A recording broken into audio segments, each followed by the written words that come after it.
ഇതെനിക്കൊരു customer അയച്ചു തന്ന stitched കുർത്തിയാണ്. അപ്പോൾ ഇതിലെന്തെങ്കിലും ഒരു സിമ്പിൾ വർക്ക് ചെയ്ത് കൊടുക്കുമോ എന്ന് ചോദിച്ചിട്ടാണ് കേട്ടോ കോൺടാക്റ്റ് ചെയ്തത്. അപ്പോൾ ഇതിൻ്റെ കളർ എന്ന് പറയുന്നത് ഒരു ഓറഞ്ച് ഷെയ്ഡാണ്. പിന്നെ നടുക്കായിട്ട് ഒരു ഗ്രീൻ ഷെയ്ഡും വരുന്നുണ്ട്. അപ്പോൾ ഈ ഒരു ഗ്രീൻ പോർഷൻ വരുന്നിടത്താണ് വർക്ക് ചെയ്ത് കൊടുക്കുമോ എന്ന് ചോദിച്ചിരുന്നത്. അതുകൊണ്ട് ഈ ഒരു പോർഷനിലാണ് കേട്ടോ.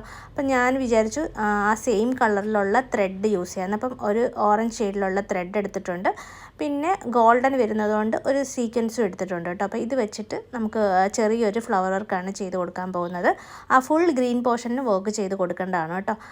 ഇപ്പം ഞാനിതിൽ ഒരു 3 ഫ്ലവർ ചെയ്യാനായിട്ട് ചെറിയ റൗണ്ട്സ് ഒന്ന് വരച്ച് കൊടുക്കുകയാണ് കേട്ടോ. അപ്പോൾ സ്കാറ്റർ ചെയ്ത് ഫ്ലവർ വർക്ക് ചെയ്യാനാണ് പറഞ്ഞിരുന്നത്. അപ്പോൾ അതുപോലെ ചെയ്യാനാണ് കേട്ടോ ഈ 3 റൗണ്ട് ഞാൻ വരച്ച് കൊടുക്കുന്നത്.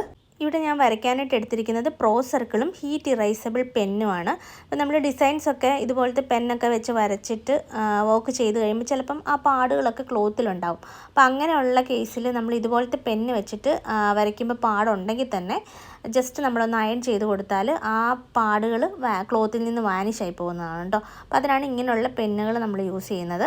ഇനി നമ്മൾ ഫ്ലവർ വർക്ക് ചെയ്യാനായിട്ട് സിൽക്ക് ത്രെഡാണ് എടുത്തിരിക്കുന്നത്. 6 സ്റ്റാൻഡ്സ് എടുത്തിട്ട് 2ആയിട്ട് മടക്കി 12 സ്റ്റാൻഡ്സ് ആക്കിയിട്ട് നോട്ട് ചെയ്ത് കൊടുത്തിട്ടുണ്ട്. ഇനി ദേ ഇവിടുന്ന് ഞാൻ നീഡിലെടുക്കുവാണ്.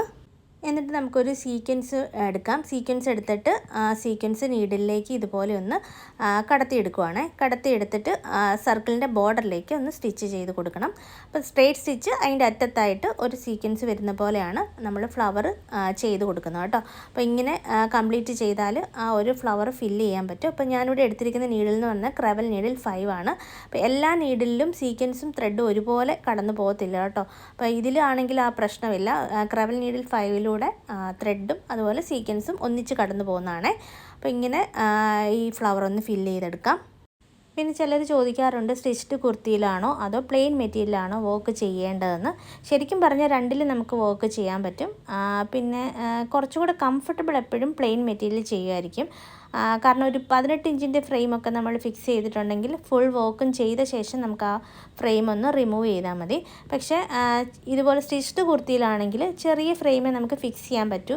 അപ്പോൾ ഒരു വർഷത്തെ വർക്ക് കംപ്ലീറ്റ് ചെയ്ത ശേഷം ഫ്രെയിം റിമൂവ് ചെയ്യണം. എന്നിട്ട് രണ്ടാമത് ഫിക്സ് ചെയ്തിട്ട് വേണം അടുത്ത പോർഷനിൽ വർക്ക് ചെയ്യാൻ. അപ്പോൾ അങ്ങനെയുള്ള കുറച്ച് ഡിഫറൻസ് ഉണ്ടെന്നേ ഉള്ളൂ കേട്ടോ. അപ്പോൾ ഏത് വർക്ക് നമുക്ക് രണ്ടിലും ചെയ്യാൻ പറ്റും. പിന്നെ അതുപോലെ സ്റ്റിച്ച്ഡ് കുർത്തിയാണെങ്കിൽ ചിലപ്പോൾ നമ്മൾ ലൈനിങ് ഒക്കെ അറ്റാച്ച് ചെയ്തിട്ടുണ്ടാവും. അപ്പോൾ അങ്ങനെയുള്ളപ്പം ഈ നൂലും സൂചിയൊക്കെ എടുക്കുമ്പം കുറച്ചൊരു ബുദ്ധിമുട്ടുണ്ടാവും.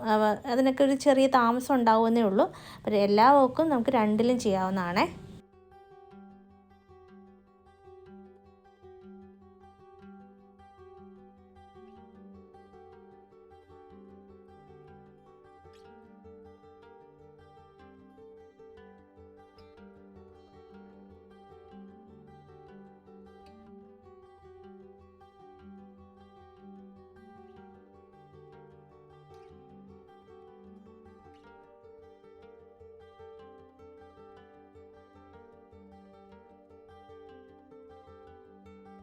ഇനി ആ ഫ്ലവറിൻ്റെ നടുക്കായിട്ട് ഒരു ഫ്രഞ്ച് നോട്ടും കൂടെ ചെയ്ത് കൊടുക്കുകയാണ്. അപ്പോൾ ഫ്രഞ്ച് നോട്ട് ചെയ്തില്ലെങ്കിൽ നമുക്കൊരു ബീഡ് വെച്ച് കൊടുത്താലും മതി.